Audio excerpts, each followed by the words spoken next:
আসসালামু আলাইকুম, শুভ সন্ধ্যা। যে যেখান থেকে আমার ভিডিও দেখছেন সকলকে আন্তরিক অভিনন্দন, শুভেচ্ছা, ভালোবাসা। আমি মোহাম্মদ শিব্বির আহমেদ, চ্যানেল বাংলা 78 থেকে বলছি।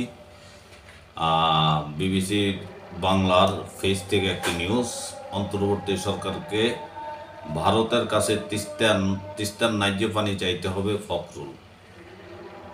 খবরে বলা হয়, অন্তর্বর্তী সরকারকে ভারতের কাছে তিস্তা নদীর পানির ন্যায্য হিস্সা চাইতে হবে বলে মন্তব্য করছেন বিএনপির মহাসচিব মির্জা ফখরুল ইসলাম আলমগীর। সোমবার রংপুর ও লালমনিরহাট জেলার তিস্তা রেলওয়ে সেতু সংলগ্ন চর পয়েন্টে তিস্তা রক্ষা ও মহাপরিকল্পনা বাস্তবায়নের দাবিতে সমাবেশ করে তিনি এসব কথা বলেন।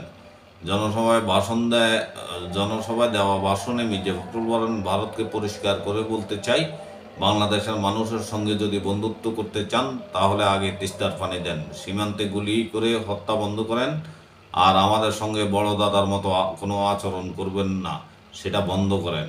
আমরা আমাদের হিস্সা বুঝে নিতে চাই। আমরা ভারতের সঙ্গে বন্ধুত্ব দেখতে চাই, তবে সেই বন্ধুত্ব হবে সম্মানের। আমার পাওনা বুঝিয়ে দেওয়ার সঙ্গে। জাগো বাহে তিস্তা বাঁচাই স্লোগানে এদিন একই সাথে লালমনিরহাট, কুড়িগ্রাম, নীলফামারী, রংপুর ও গাইবান্ধা জেলার 11 পয়েন্টের সমাবেশ, পদযাত্রা, সাংস্কৃতিক পরিবেশনা করছে তিস্তা নদী রক্ষা আন্দোলন কমিটি। টানা 48 ঘন্টার এই কর্মসূচি উদ্বোধন করেন বিএনপির মহাসচিব মির্জা ফখরুল ইসলাম আলমগীর। সমাবেশে সভাপতিত্ব করেন তিস্তা নদী রক্ষা কমিটির প্রধান সমন্বয়কারী বিএনপির রংপুর বিভাগের সাংগঠনিক সম্পাদক আসাদুল হাবিব দুলু। বিএনপি মহাসচিব বলেন, আওয়ামী লীগ 15 বছরে বাংলাদেশকে বেচে দিয়েছে, কিন্তু তিস্তার এক ফোঁটা পানি আনতে পারে নাই। ভারতের সঙ্গে বাংলাদেশের 54টি নদী আছে, প্রত্যেকটা নদীতেই তারা বাঁধ বসিয়ে রেখেছে। একদিকে ভারত আমাদেরকে পানি দেয় না, অন্যদিকে বাংলাদেশের শত্রু হাসিনাকে তারা বসিয়ে রেখেছে। এ সময় তিনি অন্তর্বর্তী সরকারের প্রতি দ্রুত সংস্কার করে নির্বাচন দেওয়ার আহ্বান জানান।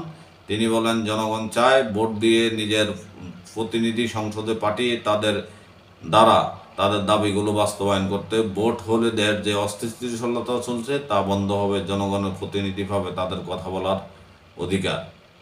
এই ছিল সংবাদ। ভালো থাকবেন। আসসালামু আলাইকুম।